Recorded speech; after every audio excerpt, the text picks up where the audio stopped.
Hello students, নিশ্চয়ই সবাই ভালো আছো। আমরা আলোচনা করছিলাম হাইড্রোকার্বন নিয়ে। এর আগে হাইড্রোকার্বনের কয়েকটি ক্লাস নিয়েছি, সেখানে আমরা আলোচনা করেছিলাম general method of preparation of alkane নিয়ে। আজকে আমরা যেটা আলোচনা করব সেটা হচ্ছে জেনারেল প্রপার্টিজ অফ অ্যালকেনি। আজকে যেটা আলোচনা করব সেটা হচ্ছে general properties of অ্যালকেনি।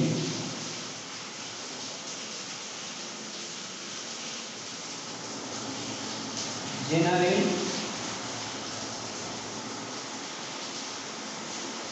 Properties of alkane. Alkane হচ্ছে জেনারেল প্রপার্টিজ। তো দু ধরনের হয়, একটা হচ্ছে ফিজিক্যাল প্রপার্টিজ আর একটা হচ্ছে কেমিক্যাল প্রপার্টিজ। এখন যেটা ডিসকাস করবো সেটা হচ্ছে ফিজিক্যাল প্রপার্টিজ। এখন যেটা আলোচনা করবো সেটা হচ্ছে physical properties. Physical properties, physical properties of alkane. Physical properties of alkane. তো ফিজিক্যাল প্রপার্টিজ গুলো কি থাকে না, অ্যালকেনে কার্বন পরমাণুর সংখ্যা বৃদ্ধির সঙ্গে সঙ্গে তাদের অবস্থা ধীরে ধীরে কীভাবে পরিবর্তন হতে থাকে। কার্বন পরমাণুর সংখ্যা যত বৃদ্ধি পেতে থাকবে তত কী হবে, গ্যাসিয়াস থেকে লিকুইড থেকে কী হবে, সলিড, ক্রমাগত এইভাবে পরিবর্তন হতে থাকবে। কীভাবে পরিবর্তন হতে থাকবে না, যদি অ্যালকেনের মধ্যে যদি কার্বন পরমাণুর সংখ্যা C1 থেকে শুরু করে C4 পর্যন্ত হয়, তবে সেটা কি হয়ে জানো তো, কালারলেস হচ্ছে তোমার গ্যাসিয়াস হবে, কালারলেস গ্যাসিয়াস অ্যালকেন হবে। Colourless gaseous alkane, gaseous alkane হবে, সেটা হবে কালারলেস গ্যাসিয়াস অ্যালকেন। যদি অ্যালকেনের কার্বন পরমাণুর সংখ্যা 5 থেকে 17 হয়, C5 থেকে C17 হয়, 5 থেকে 17টি কার্বন পরমাণু হয়, তবে সেক্ষেত্রে হবে কালারলেস হচ্ছে লিকুইড অ্যালকেন হবে। সেটা কি হবে, কালারলেস লিকুইড অ্যালকেন হবে। এন্ড যদি সেটা কি হয়, কার্বন পরমাণুর সংখ্যা 18 এন্ড অ্যাবাভ, যদি 18 থেকে বেশি কার্বন পরমাণু বিশিষ্ট অ্যালকেন হয়, তাহলে সেটা কি হবে, কালারলেস সলিড হবে, কালারলেস সলিড অ্যালকেন হবে। এই ছিল এক নম্বর ফিজিক্যাল প্রপার্টিজ। এক নম্বর ফিজিক্যাল প্রপার্টিজ কি বললাম না, অ্যালকেনে কার্বন পরমাণুর সংখ্যা যত বৃদ্ধি পাবে, কার্বন পরমাণুর সংখ্যা বৃদ্ধির সঙ্গে সঙ্গে তাদের অবস্থা ক্রমাগত কি হয়, পরিবর্তন হতে থাকে। কিভাবে পরিবর্তন হয়, যদি অ্যালকেনে কার্বন পরমাণুর সংখ্যা 4 পর্যন্ত হয়, তাহলে সেক্ষেত্রে কি হবে, কালারলেস অ্যালকেন, গ্যাসিয়াস অ্যালকেন হবে। আর যদি 5 থেকে 17 কার্বন পরমাণু বিশিষ্ট অ্যালকেন হয়, তাহলে সেক্ষেত্রে যেটা হবে সেটা হচ্ছে কালারলেস লিকুইড অ্যালকেন হবে। আর যদি 18 কিংবা তার বেশি সংখ্যক কার্বন পরমাণু বিশিষ্ট অ্যালকেন হয়, তবে সেই ক্ষেত্রে কি হবে, কালারলেস সলিড অ্যালকেন হয়। দ্বিতীয়ত হচ্ছে কি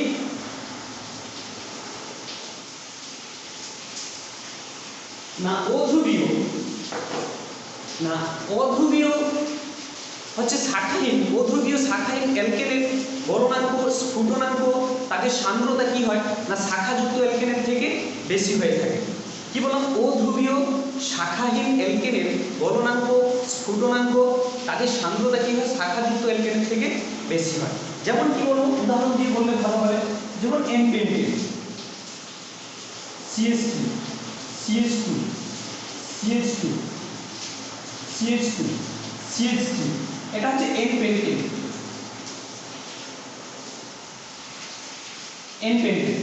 যদি আমরা এটাকে শাখায় লিখি তাহলে কি হবে না, CH3, CH3, CH2, CH3, এটা হচ্ছে আইসোপেন্টেন।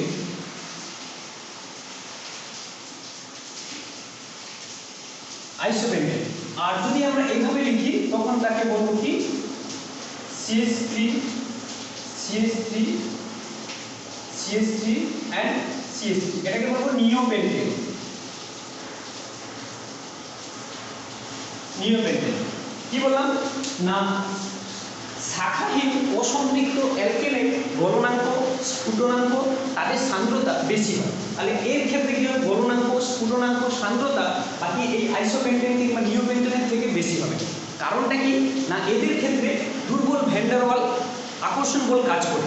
এই দুর্বল ভ্যান ডার ওয়াল আকর্ষণ বলগুলো কি করে অণুগুলোকে একত্রে থাকতে সাহায্য করে এবং এগুলো কি করে না অ্যালকেনের পৃষ্ঠতলের উপরে কাজ করে। এবার পৃষ্ঠতলের সাইজ যত ছোট হতে থাকবে তত কি হবে তাদের মধ্যে দুর্বল ভ্যান ডার ওয়াল আকর্ষণ বল কি হবে অনেক কম হবে, ফলে তাদের কি হয় স্ফুটনাঙ্ক গলনাঙ্ক সান্দ্রতা অনেক কম হয়। তো এখান থেকে যে কোশ্চেনটা আছে সেটা হচ্ছে কি না এনপেন্টেন থেকে নিওপেন্টেনের স্ফুটনাঙ্ক কেন কম হয়। আলোচনার কোশ্চেনটা এই ধরনের আছে যে এনপেন্টেন থেকে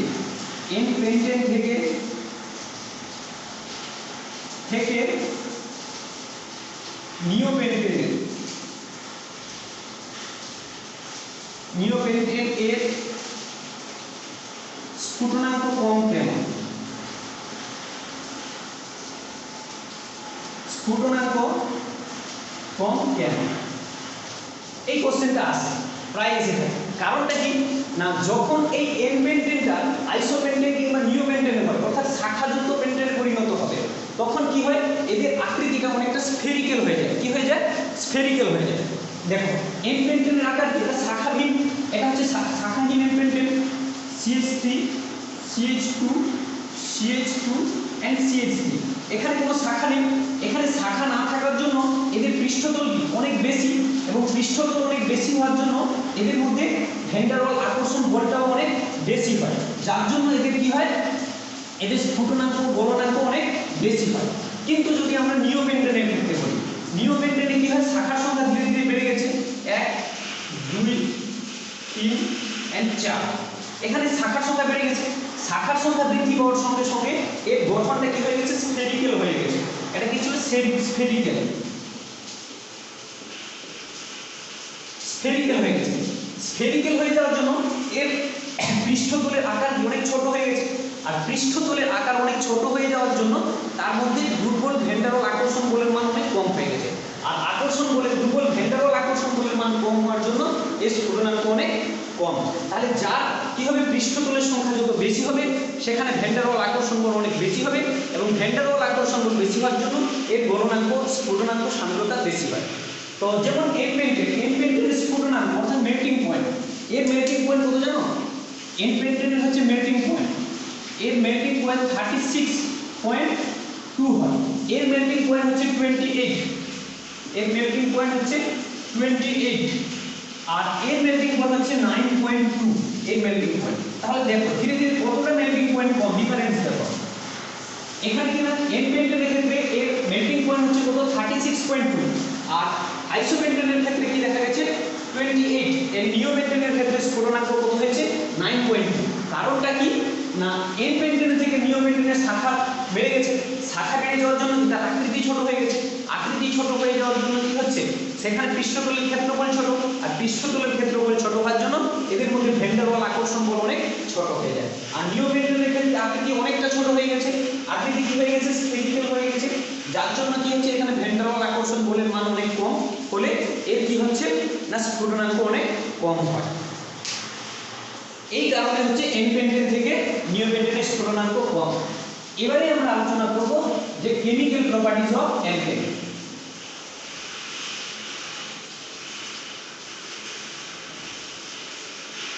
chemical properties of alkane. Chemical property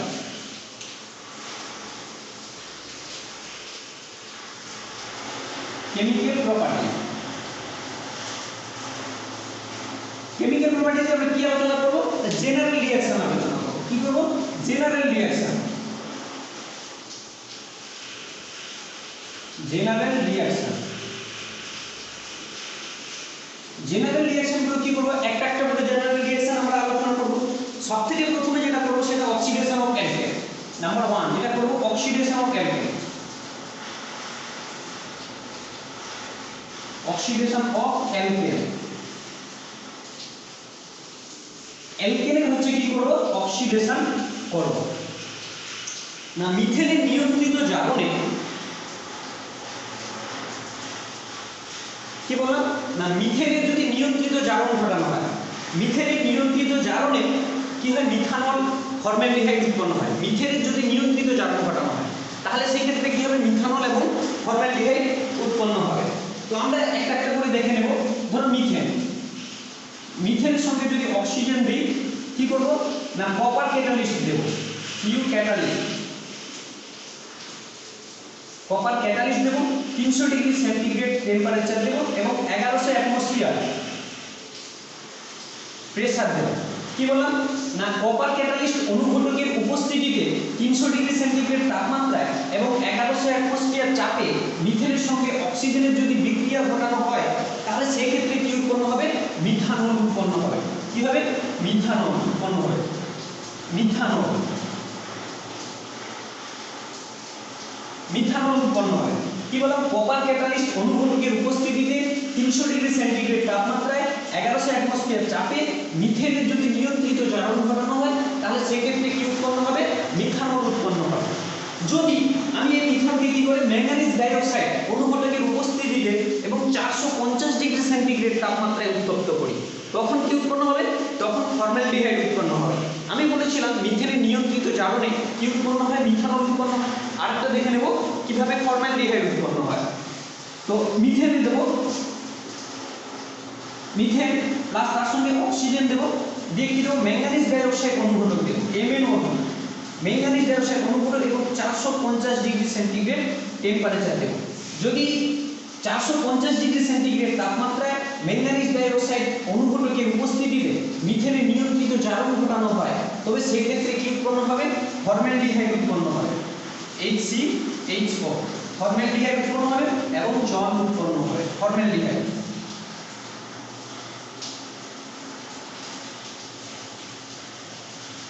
formaldehyde উৎপন্ন হয়। আবার যদি মিথেনকে যদি কি করি, টেম্পারেচার আরো কিছুটা বাড়িয়ে দিই, যদি মিথেনকে কি করি, মিথেনকে অক্সিজেনের সঙ্গে বিক্রিয়া করব কত ডিগ্রি টেম্পারেচারে, যদি 1500 ডিগ্রি সেন্টিগ্রেড টেম্পারেচার দেওয়া হয়, 1500 ডিগ্রি সেন্টিগ্রেড টেম্পারেচার দেওয়া হয় তবে সেক্ষেত্রে কি উৎপন্ন হবে জানো, অ্যাসিডিলিন উৎপন্ন হবে। কি বললাম, অ্যাসিডিলিন উৎপন্ন হয়, CH3 উৎপন্ন হবে প্লাস কার্বন মনোক্সাইড উৎপন্ন হবে প্লাস হচ্ছে হাইড্রোজেন গ্যাস উৎপন্ন হবে। তাহলে আমি কি বলেছিলাম, না অক্সিডেশন অফ অ্যালকেন, অ্যালকেনের হচ্ছে কি জারণ, যদি না নিয়ন্ত্রিত জারণ ঘটানো হয়, তার ক্ষেত্রে না মিথেনের যদি নিয়ন্ত্রিত জারণ ঘটানো হয় সেক্ষেত্রে কি উৎপন্ন হবে, মিথানল এবং ফর্মালডিহাইড উৎপন্ন হবে।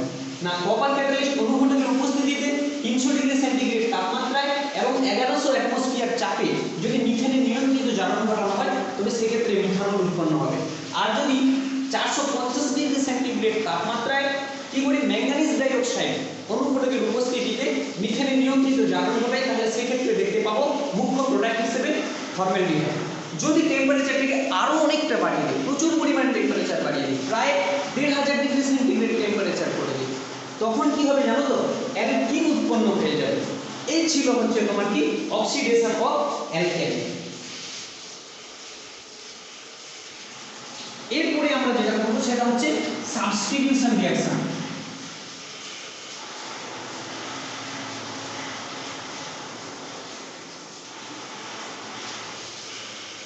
এরপরে যেটা করব সেটা হচ্ছে সাবস্টিটিউশন রিঅ্যাকশন।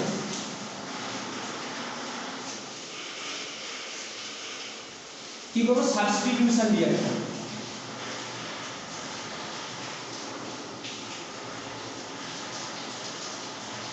সাবস্টিটিউশন রিঅ্যাকশন সেটা হচ্ছে কি প্রতিস্থাপন বিক্রিয়া। কি বলবো, না তাপ আলো কিংবা অনুঘটকের উপস্থিতিতে, তাপ আলো কিংবা অনুঘটকের উপস্থিতিতে অ্যালকেনের সঙ্গে হ্যালোজেনের যদি বিক্রিয়া ঘটানো হয় তাহলে অ্যালকেনের হাইড্রোজেন পরমাণুগুলো হ্যালোজেন পরমাণু দ্বারা প্রতিস্থাপিত হয়ে হ্যালো অ্যালকেন উৎপন্ন করবে। কি বললাম, না তাপ আলো এবং অনুঘটকের উপস্থিতিতে যদি অ্যালকেনের সঙ্গে হ্যালোজেনের বিক্রিয়া ঘটানো হয় তাহলে কি হবে, অ্যালকেনের হাইড্রোজেন পরমাণুগুলো হ্যালোজেন পরমাণু দ্বারা প্রতিস্থাপিত হয়ে হ্যালো অ্যালকেন উৎপন্ন করে। একে হ্যালোজিনেশন রিঅ্যাকশনও বলা হয়। একে কি বলা হয়? হ্যালোজিনেশন রিঅ্যাকশন অনেক সময় বলা হয়। Halogenation reaction, halogenation reaction, halogenation reaction. তবে দেখে নেব আমরা হ্যালোজিনেশন রিঅ্যাকশন বা প্রতিস্থাপন বিক্রিয়াগুলো কেমন হচ্ছে। ধরো মিথেন, মিথেনের সঙ্গে ক্লোরিন দেব, ক্লোরিন দিয়ে তাকে কি দেবো? আলট্রাভায়োলেট রশ্মি দেবো, ইউভি রে, আলট্রাভায়োলেট রশ্মি দেবো, দিয়ে টেম্পারেচার কত দেবো? 250 থেকে 400 ডিগ্রি সেন্টিগ্রেড টেম্পারেচার দেবো। 250 থেকে 400 ডিগ্রি সেন্টিগ্রেড টেম্পারেচার দিয়ে এই মিথেন অ্যালকেনের হাইড্রোজেন পরমাণু ক্লোরিন পরমাণু দ্বারা কি হবে? প্রতিস্থাপিত হয়ে যাবে। দিয়ে কি উৎপন্ন হবে? মানে CH3Cl উৎপন্ন হবে প্লাস হাইড্রোক্লোরিক অ্যাসিড উৎপন্ন হবে। আবার এই যে মিথাইল ক্লোরাইড, এই মিথাইল ক্লোরাইডটাকে যদি আবার কি করি? না সেম সেই ক্লোরিন এবং কি দেবো? না আলট্রাভায়োলেট রশ্মি দেবো, 250 থেকে 400 ডিগ্রি সেন্টিগ্রেড টেম্পারেচার দিয়ে আবার একটা হাইড্রোজেন কি হয়ে যাবে? প্রতিস্থাপিত হয়ে যাবে। এখানে কি রয়েছে? 3টে হাইড্রোজেন রয়েছে, আবার একটা ক্লোরিন পরমাণু দ্বারা কি হবে? সেটা প্রতিস্থাপিত হয়ে যাবে, হয়ে গিয়ে কি হবে? CH2Cl2 প্লাস হাইড্রোক্লোরিক অ্যাসিড উৎপন্ন হবে। সিমিলারলি যদি আমরা এটাকে আবার প্রতিস্থাপিত করি, CH2Cl2 তাকে যদি আবার সেম ক্যাটালিস্ট দিয়ে থাকি তাহলে কি হবে? CH2Cl3 ক্লোরোফর্ম উৎপন্ন হবে। আবার যদি ক্লোরোফর্মকে যদি আমরা কি করি? ক্লোরিন দিয়ে থাকি, সেম দিয়ে থাকি, তাহলে কি হবে? কার্বন টেট্রাক্লোরাইড উৎপন্ন হবে। তো এই বিক্রিয়াগুলো তোমরা মাধ্যমিকে পড়েছো যে মিথেনের প্রতিস্থাপন বিক্রিয়া কি লেখা, এটা মাধ্যমিকে আসবে। এখানেও সেম একই জিনিস যে অ্যালকেনের তাপ, আলো কিংবা অনুঘটকের উপস্থিতিতে যদি অ্যালকেনের সঙ্গে হ্যালোজেনের বিক্রিয়া ঘটানো হয় তাহলে অ্যালকেনের হাইড্রোজেন পরমাণুগুলো হ্যালোজেন পরমাণু দ্বারা কি হবে? প্রতিস্থাপিত হয়ে যাবে, হয়ে গিয়ে কি উৎপন্ন হবে? হ্যালো অ্যালকেন উৎপন্ন হয়ে যাবে। দেখো মিথেনের 6টা হাইড্রোজেন ছিল, একটা হাইড্রোজেন প্রতিস্থাপিত হয়েছে কি দ্বারা? হ্যালোজেন দ্বারা প্রতিস্থাপিত হয়ে কি হয়েছে? হ্যালো অ্যালকেন উৎপন্ন হয়েছে, দিয়ে হাইড্রোক্লোরিক অ্যাসিড উৎপন্ন হয়েছে। তো এদের মেকানিজম তোমাদের লাগবে না, তার সত্ত্বেও আমি মেকানিজম একটার মেকানিজম করে দেখাচ্ছি, এই একটার মেকানিজম করে দেখাচ্ছি, বাকিগুলো ঠিক একই রকমের হবে। তো 3টি পদ্ধতিতে এদের মেকানিজম হয়ে থাকে। মেকানিজম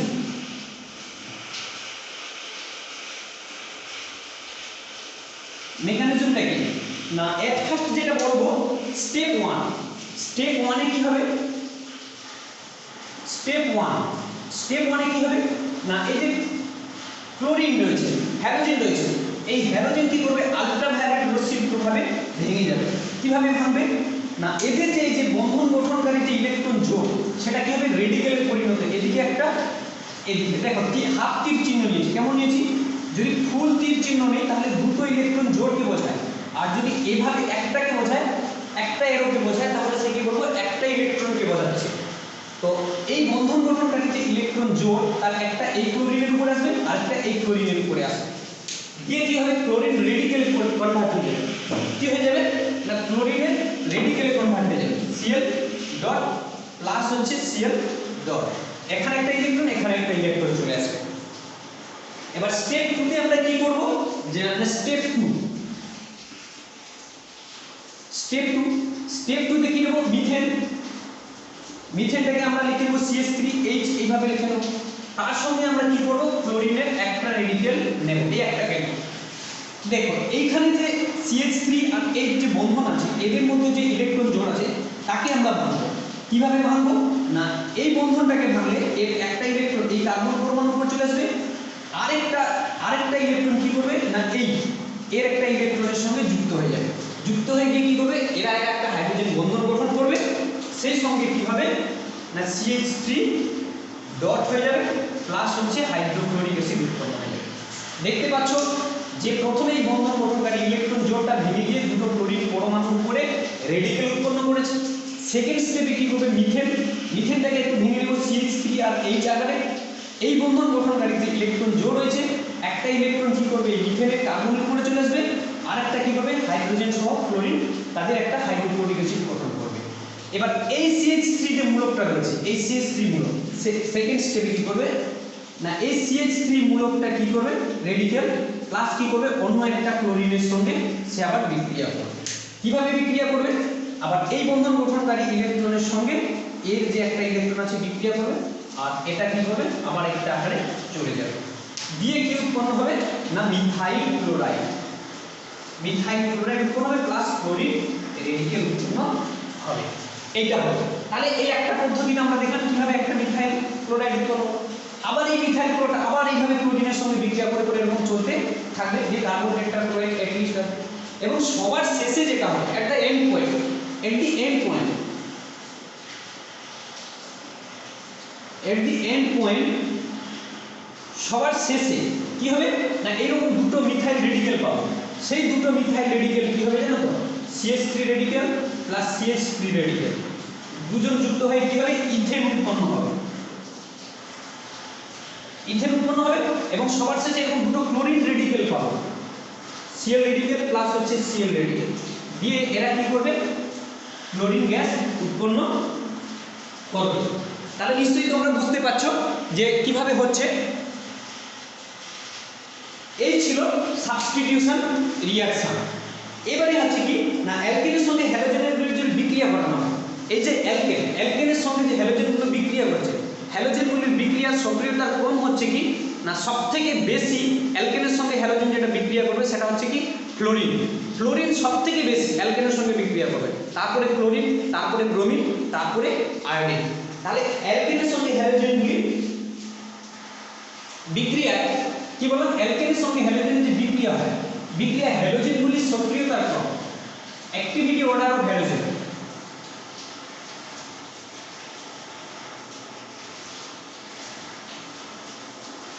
তাহলে কি বললাম না অ্যাক্টিভিটি অর্ডার অফ হ্যালোজেন।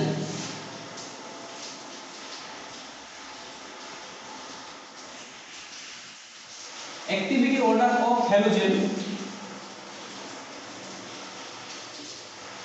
কি হবে না সবথেকে বেশি যেটা হবে ফ্লোরিন, তারপরে chlorine, bromine and iodine.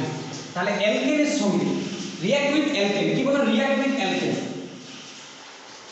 React with alkane.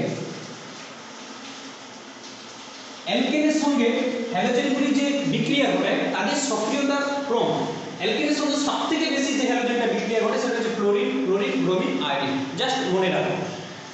এরপরে যেটা আমরা করব সেটা হচ্ছে কি না নাইট্রেশন। এবার কি করব নাইট্রেশন করব না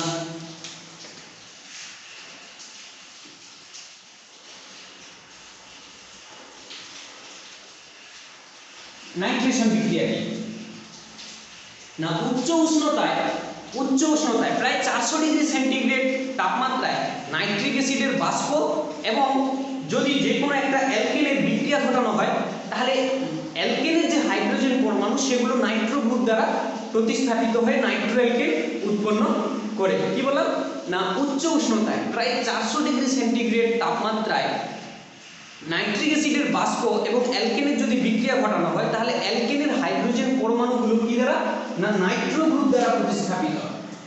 নাইট্রো গ্রুপ, এই নাইট্রো গ্রুপ দ্বারা কি হবে প্রতিস্থাপিত হয়ে যাবে। কি হবে না অ্যালকেনের যে হাইড্রোজেন পরমাণুগুলো থাকে সেগুলো এই নাইট্রো গ্রুপ দ্বারা প্রতিস্থাপিত হয়ে নাইট্রো অ্যালকেন পরিণত হবে। তো যদি আমরা উদাহরণ নিই তাহলে সেটা ভালো করে বুঝতে পারবে। ধরি প্রোপেন CH3 CH2 CH3 দিলাম, তাতে কি নেব নাইট্রিক অ্যাসিড নেব, নাইট্রিক অ্যাসিড নেব, দিয়ে টেম্পারেচার কত দেব, টেম্পারেচার হচ্ছে 400 ডিগ্রি সেন্টিগ্রেড টেম্পারেচার নেব।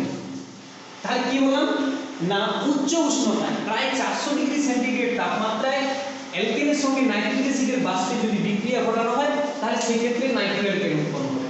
তাহলে অ্যালকেনের এই হাইড্রোজেন পরমাণু কি দ্বারা প্রতিস্থাপিত করেছি নাইট্রো গ্রুপ দ্বারা। তাহলে অ্যালকেনের এই হাইড্রোজেনটা প্রতিস্থাপিত হতে পারে নাইট্রো গ্রুপ দ্বারা, কিংবা এই হাইড্রোজেনটা প্রতিস্থাপিত হতে পারে, কিংবা এই হাইড্রোজেনটা প্রতিস্থাপিত হতে পারে, কিংবা এই বন্ধনটাও ভেঙে যেতে পারে, কার্বন কার্বন যে বন্ধন রয়েছে এটা ভাঙতে পারে, কিংবা এই কার্বন কার্বন বন্ধনটা ভাঙতে পারে।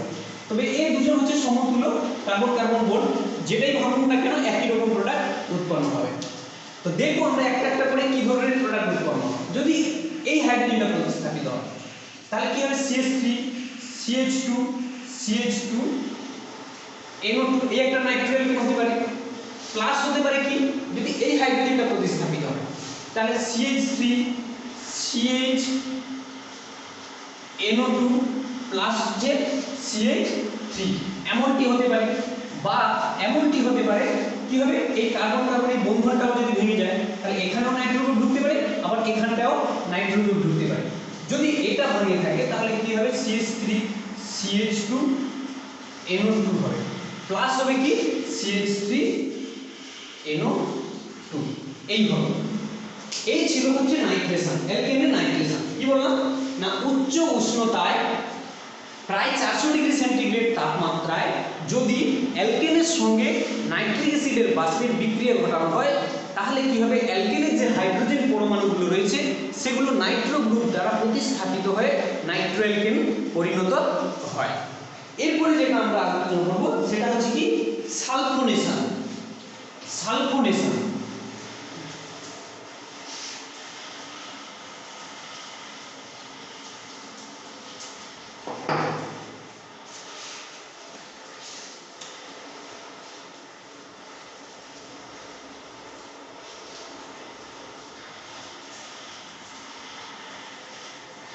সালফোনেশন সালফোনেশনটা কি না, এটিও উচ্চ উষ্ণতায় প্রায় 400 ডিগ্রি সেন্টিগ্রেড তাপমাত্রায় ধূমায়মান সালফিউরিক অ্যাসিড কিংবা ওলিয়াম, কি বললাম উচ্চ উষ্ণতায়, এদের ক্ষেত্রে যেটা টেম্পারেচার লাগবে, টেম্পারেচার কত লাগবে, টেম্পারেচার সেটা হচ্ছে প্রায় 400 ডিগ্রি সেন্টিগ্রেড টেম্পারেচার লাগবে, এবং সেখানে যেটা লাগবে সেটা হচ্ছে sulphuric acid H2SO4 or oleum. ওলিয়ামটা কি H2S2O7, এটাকে ওলিয়াম বলা হয়।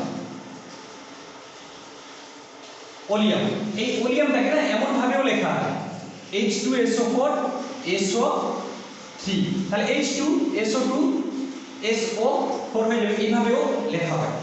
কি বলা, উচ্চ উষ্ণতায় যদি অ্যালকেনের সঙ্গে সালফিউরিক অ্যাসিড কিংবা ওলিয়ামের বিক্রিয়া ঘটানো হয় তাহলে অ্যালকেনের হাইড্রোজেন পরমাণুগুলো কি করবে, সালফোনিক অ্যাসিড গ্রুপ দ্বারা, sulphonic acid SO3H group, sulphonic acid group দ্বারা প্রতিস্থাপিত হয় অ্যালকেল সালফোনিক অ্যাসিড উৎপন্ন করবে। কি হবে, অ্যালকেল সালফোনিক অ্যাসিড উৎপন্ন করবে। তো যদি আমরা একটা एग्जांपल নিই, ধরো মিথেন CH4 প্লাস তার সঙ্গে কি নেব আমরা, সালফিউরিক অ্যাসিড নিয়ে নেব H2SO4, দিয়ে টেম্পারেচার কত দেব, 400 ডিগ্রি সেন্টিগ্রেড টেম্পারেচার দেব। যদি 400 ডিগ্রি সেন্টিগ্রেড টেম্পারেচার দেওয়া হয় তাহলে কি হবে, এই হাইড্রোজেন পরমাণুটি SO3H গ্রুপ দ্বারা প্রতিস্থাপিত হবে। তাহলে কি হবে, দুঅণু CH3SO3H গ্রুপ দ্বারা প্রতিস্থাপিত হবে, প্লাস হচ্ছে HSO4 উৎপন্ন হবে, সরি HSO4 উৎপন্ন হবে। এবারে যেটা আমি সেটা বলি, এটা হচ্ছে মিথেন সালফোনিক অ্যাসিড, এটাকে বলা হয় কি methane sulphonic acid, methane sulphonic acid বলা হয়। এই ছিল সালফোনেশন বিক্রিয়া।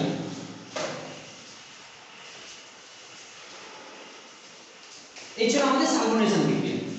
এরপরে যেটা আমরা আলোচনা করব সেটা হচ্ছে কি অ্যালকেনের বিক্রিয়াগুলো এতটা ছিল। এরপরে যেটা আমরা আলোচনা করব সেটা হচ্ছে alkyne. Alkyne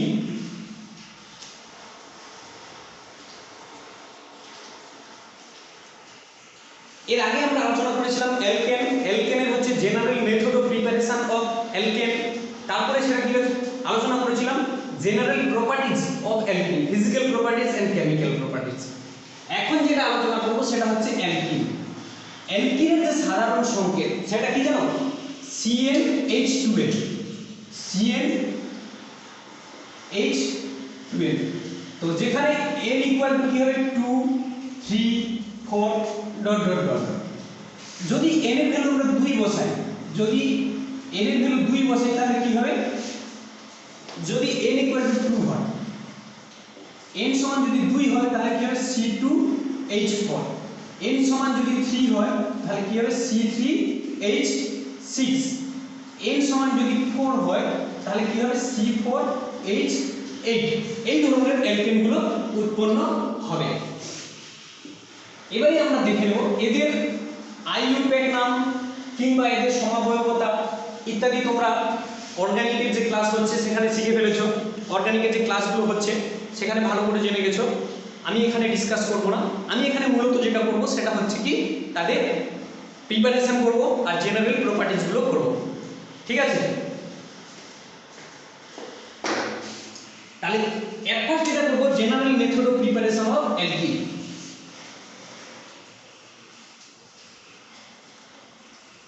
general method of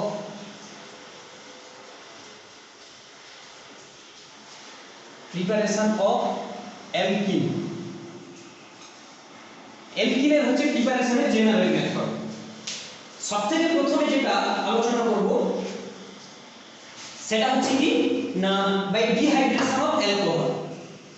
এক নম্বর হচ্ছে কি ডিহাইড্রেশন অফ অ্যালকোহল।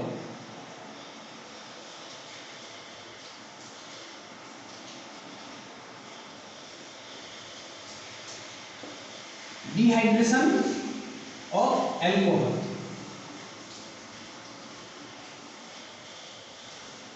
অ্যালকোহলের নিরোধনের দ্বারা কি করব? অ্যালকোহলের নিরোধনের দ্বারা আমরা অ্যালকিন প্রস্তুত করব। না অ্যালকোহলকে যদি কনসেন্ট্রেটেড সালফিউরিক অ্যাসিড সহযোগে কি বললাম, অ্যালকোহলকে যদি কনসেন্ট্রেটেড সালফিউরিক অ্যাসিড সহযোগে 165 থেকে 170 ডিগ্রি সেন্টিগ্রেড টেম্পারেচারে উত্তপ্ত করা হয় তাহলে সেক্ষেত্রে কি হবে? অ্যালকিন উৎপন্ন হবে। অ্যালকোহলকে কনসেন্ট্রেটেড সালফিউরিক অ্যাসিডের উপস্থিতিতে 165 থেকে যদি 170 ডিগ্রি সেন্টিগ্রেড টেম্পারেচারে উত্তপ্ত করা হয় তাহলে সেক্ষেত্রে কি উৎপন্ন হবে? অ্যালকিন উৎপন্ন হবে। তো দেখে নেব আমরা কিভাবে অ্যালকিন উৎপন্ন হচ্ছে।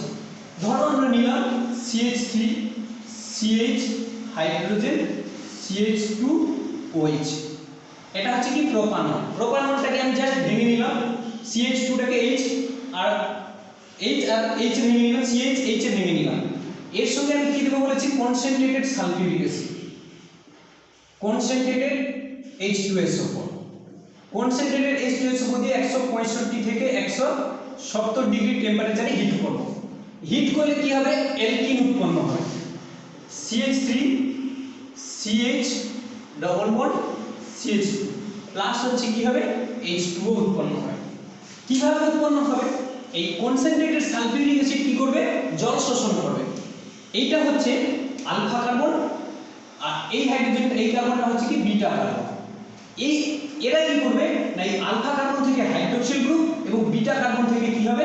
হাইড্রোজেন গ্রুপ অপসারিত হবে এইখান থেকে দিয়ে এদের মধ্যে কি হবে? একটা ডবল বন্ড সৃষ্টি হবে। কি বললাম না অ্যালকোহলকে যদি কনসেন্ট্রেটেড সালফিউরিক অ্যাসিড সহযোগে 165 থেকে 170 ডিগ্রি সেন্টিগ্রেড তাপমাত্রায় উত্তপ্ত করা হয় তাহলে সেক্ষেত্রে কি দেখলাম? অ্যালকিন উৎপন্ন হবে। অ্যালকিন উৎপন্ন হবে দিয়ে কি হবে না এই আলফা হাইড্রোজেন আলফা কার্বন থেকে হাইড্রোক্সিল গ্রুপটা অপসারিত হবে এবং বিটা কার্বন থেকে কি হবে? হাইড্রোজেনটা অপসারিত হবে। হয়ে কি উৎপন্ন হবে? না অ্যালকোহল উৎপন্ন হবে।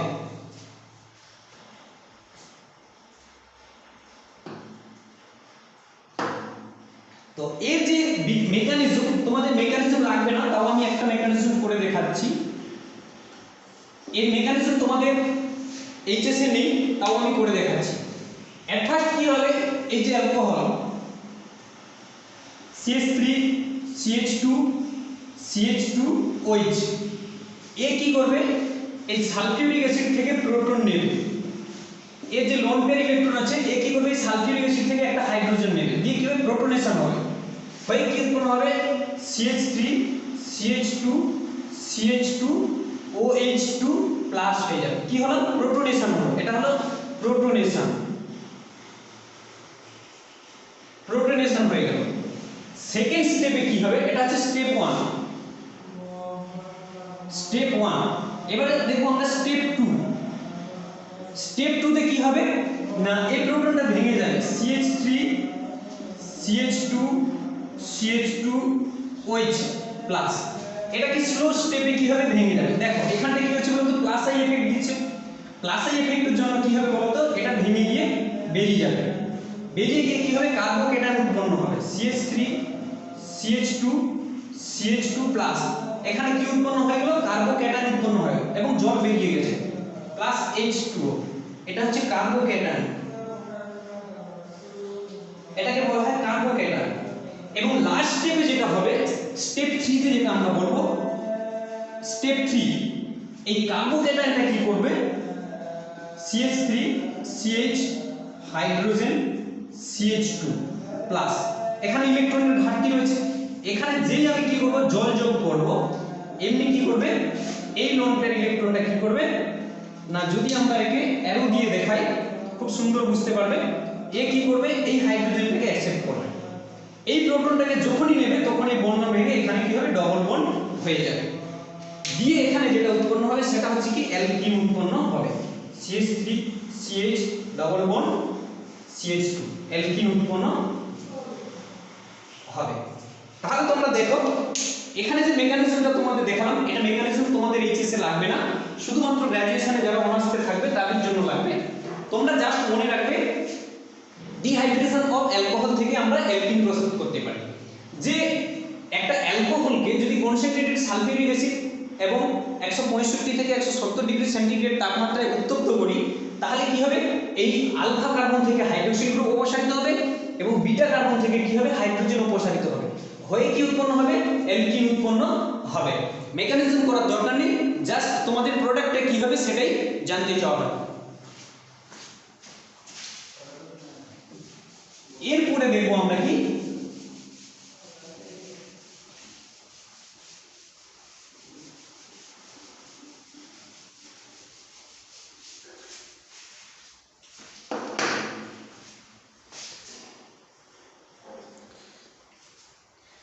তো আজকে এতটা করলাম, এরপরে আবার নেক্সট স্টেপে পরবর্তী ক্লাসে যেটা আলোচনা করব সেটা বাকি general method of preparation of alkyne আলোচনা করব।